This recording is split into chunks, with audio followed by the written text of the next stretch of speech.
Greetings and salutations. Welcome to Knife Chats with Tobias. Well, hello. I wasn't really expecting to be doing another Frosty Friday this soon, but here we are. And this is a Hen Rooster.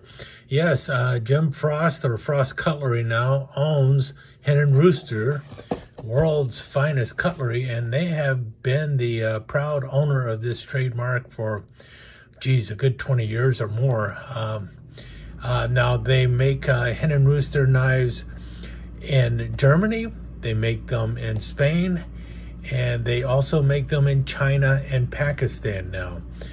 The way you tell them apart is basically right here on the box. You see where that says HRI? That is because this is a Hen Rooster International. And if you look right there, it says handcrafted Pakistan. Now, I have talked a little bit about this knife in another video already. I believe I did at least.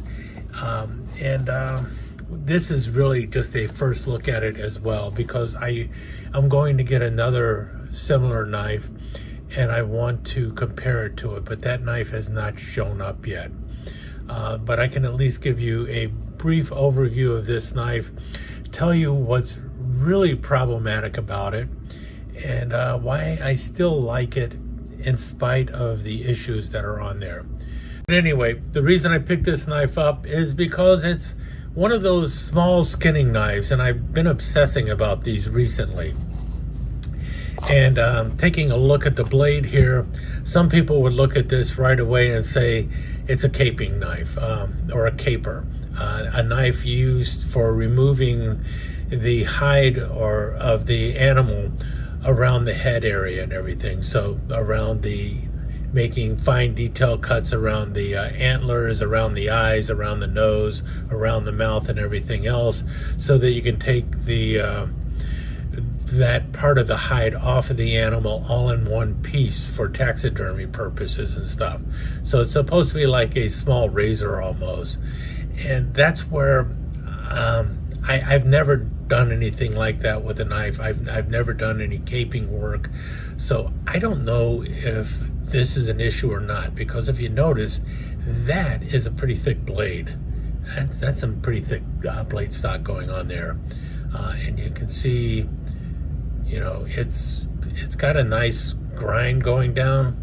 But I'll also tell you right now, the edge on this knife is not very good at all.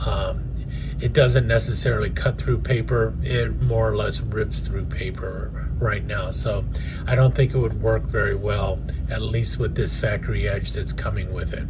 Now, if you see here, it is, you know, German stainless steel or whatever you want to call it, but it is actually 41/16 stainless steel.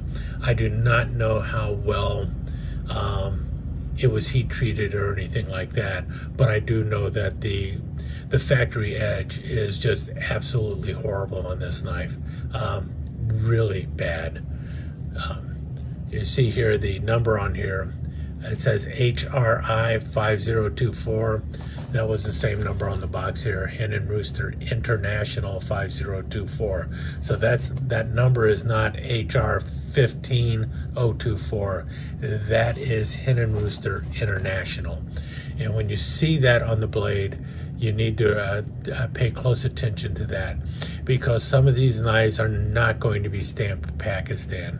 Now, this one actually does say that it was also made in Pakistan, but I have seen some that are not clearly marked handcrafted in Pakistan. I have also noticed that some older Hen Rooster knives, genuine Hen Rooster knives, not Hen Rooster Internationals, do not always give that they were made in Spain. They will always say when they were made in Germany, or Saladin or Bertram Cutlery or something like that, but they do not always say that they were made in Toledo, Spain. And so it calls into question where that knife actually comes from. And like I said, 10 years ago or so, I believe this knife was being made in Toledo, Spain. I don't know what steel they were using at that time, and I also don't know what the blade edge was like on that knife at that time.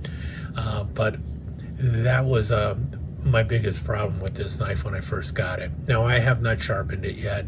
I am going to try and sharpen it, and once I do all that, I will give a follow-up review of the knife, depending on how well it sharpens and everything.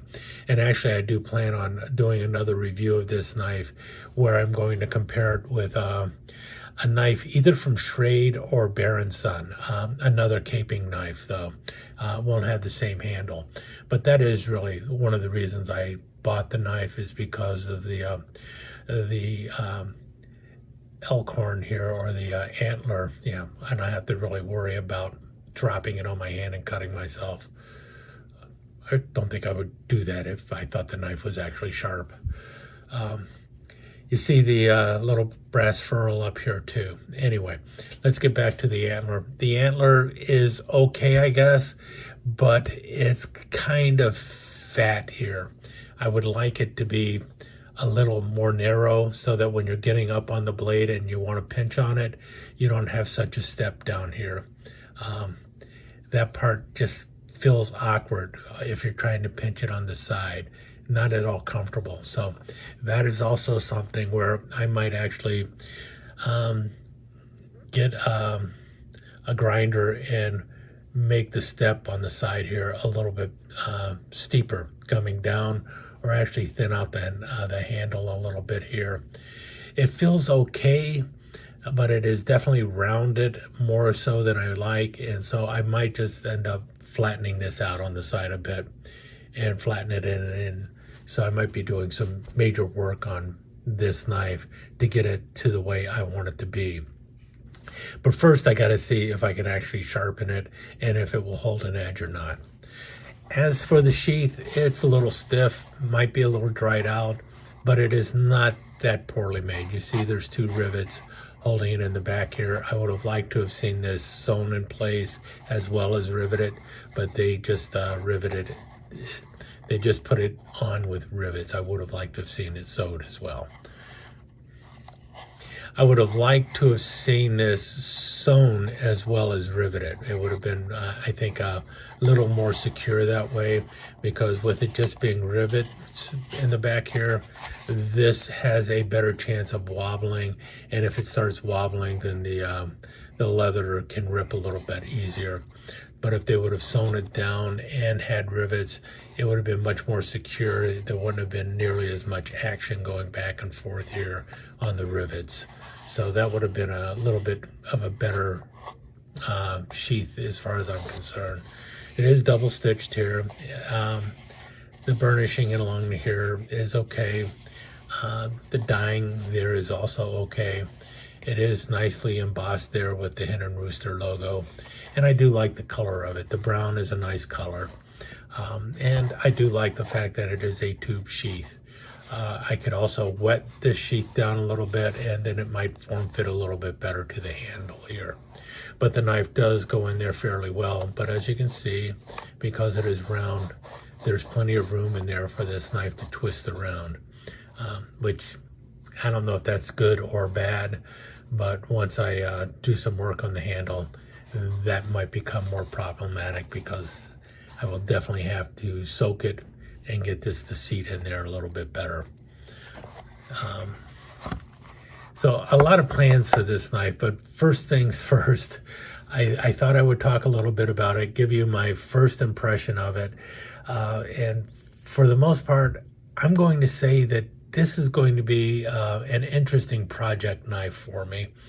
But first I got to find out if this steel is worth actually, anything. Because if I can't get a decent edge on the steel, what's the point of making any other alterations on the handle or anything like that? And I also do want to compare this knife to a couple other capers and see how it compares to them. But anyway, there you have it. There's my look at this Hen Rooster. And as I said, another Frosty Friday. So hopefully you find this a little helpful and also a little entertaining. And even if you're not a big fan of frost knives, well, you can see that there's more to Frosty Fridays than just great praise for frost knives. I'm trying to actually give you a honest appraisal of these knives. With that said, I will let you go and talk to you again soon.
Let me take just a second to thank you once again for dropping by and spending a few minutes here at Knife Chats with Tobias.